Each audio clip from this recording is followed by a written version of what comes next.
ఈరోజు కడప జిల్లా బద్వేల్ నియోజకవర్గం అట్లూరు మండలంలో ఎస్సీలు బీసీలు ముంపు వాసులు సుమారు 25 సంవత్సరాల నుంచి వారి అనుభవంలో ఉన్న అదేవిధంగా పట్టాలున్నటువంటి భూములు గత 25 సంవత్సరాల నుంచి సాగు చేసుకున్నటువంటి విధానం అందరూ కూడా తెలిసిందే.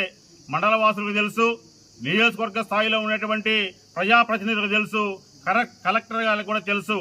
అయితే అక్కడ స్థానికంగా పిల్లల చదువు కానీ అక్కడ ఉండేటువంటి సరైన వసతులు లేక మిగతా ప్రాంతాలలో ఉండడం జరిగింది. అయినా కూడా ఒక 10 నుంచి 15 కుటుంబాలు అక్కడే నివాసం ఏర్పాటు చేసుకొని ఉన్నారు.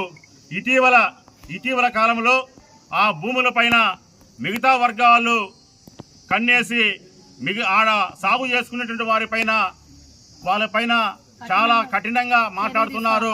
అటువంటి విధానానికి గౌరవ కలెక్టర్ గారు, ఎస్పీ గారు ఒకసారి నల్లాయపల్లెను విజిట్ చేసి ఎవరైతే అర్హులో, ఎవరైతే భూమి లేని పేదవారు ఉన్నారో, ఎవరి పేరు మీద అయితే 1 సెంటు భూమి లేదో అటువంటి వారికి కేటాయించాలని మేము కోరుతున్నాము. ఇప్పుడు పేదల ప్రభుత్వం వచ్చింది, కూటమి ప్రభుత్వం వచ్చింది. కూటమి ప్రభుత్వం వచ్చినాక పేద వర్గాలలో ఒక ఆశ సిగిరించింది, మాకు భూములు వస్తాయని. అటువంటి విధానంలో పోతుంటే కూటమి ప్రభుత్వం ఇప్పుడైనా లోతుగా పరిశీలించి ఈ పేద వర్గాలకు భూములు ఇవ్వాలని, కూడా మా ఆధీనంలో ఉండే భూములు ఇవ్వాలని మేము కోరుకుంటున్నాము.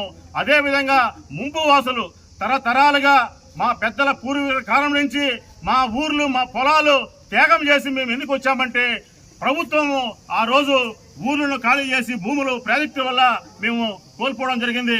అదే ఇప్పుడు కానీ ప్రాజెక్టు కోల్పోయినటువంటి వరకు పోలవరం కానీ మిగతా చోట ఎటువంటి ప్యాకేజీలు ఇస్తున్నారో మనం చూశాము.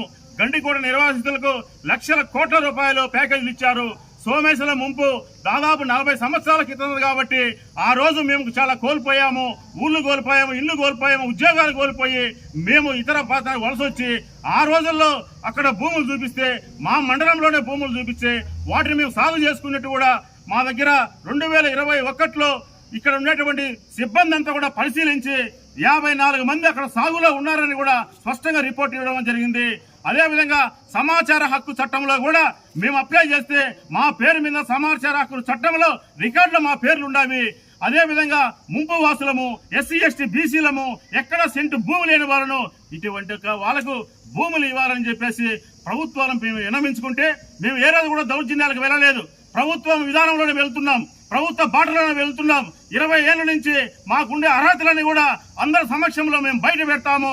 అవన్నీ పరిశీలించి ఈ కూటమి ప్రభుత్వము ఈ పేద వర్గాలకు భూములు ఇచ్చే విధానంగా చూడండి.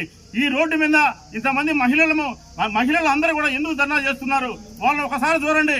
వాళ్ళకు 10 ఎకరాలు, 20 ఎకరాలు, 30 ఎకరాలు భూములు ఉండేటువంటి వాళ్ళ ఒక్కొక్కరు ఆ అడవిలో, ఆ చెట్లలో, ఆ పొదల్లో పాములు గాని సైతం, విషసర్పాలు సైతం అధిగమించి ఆ భూములు చేసుకునే పేద వర్గాల పైన దౌర్జన్యం, దాడులు ఎన్నాలని మేము తెలియజేస్తున్నాము.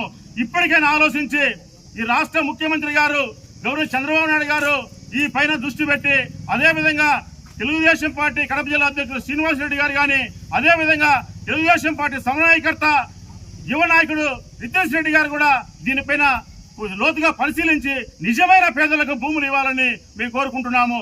మేము ఎప్పుడు కూడా దౌర్జన్యాన్ని ప్రేరేపించే వాళ్ళం కాదు. ఎంతసేపు కూడా ప్రభుత్వ విధానాలతోనే మేము వెళ్తాము. ఆ ప్రభుత్వంతోనే మేము ముందుకుండి వాళ్ళతో మేము పట్టాలు పొందాలని కూడా చాలా సుదీర్ఘంగా మేము 25 సంవత్సరాల నుంచి ఉన్నాము.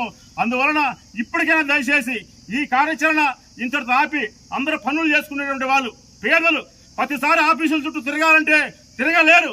అందువలన ఇప్పటికైనా జోక్యం చేసుకొని ఆర్డీఓ గారు మొన్న 10 రోజుల క్రితం వచ్చి చాలా గట్టిగా చెప్పడం జరిగింది. అయినా కూడా వాళ్ళ ఆదేశాలను కూడా ఏకాగ్రత చేసి రాత్రికి రాత్రి మళ్ళీ దున్నుతున్నారంటే ఇది ఏ స్థాయికి పోతుందో చూడండి.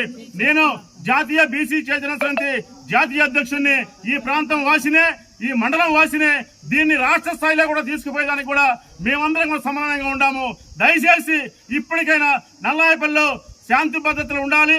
నల్లాయపల్లిలో ఎటువంటి దాడులు అనేవి జరగకూడదు. నల్లాయపల్లిలో ఎస్సీ బీసీల పైన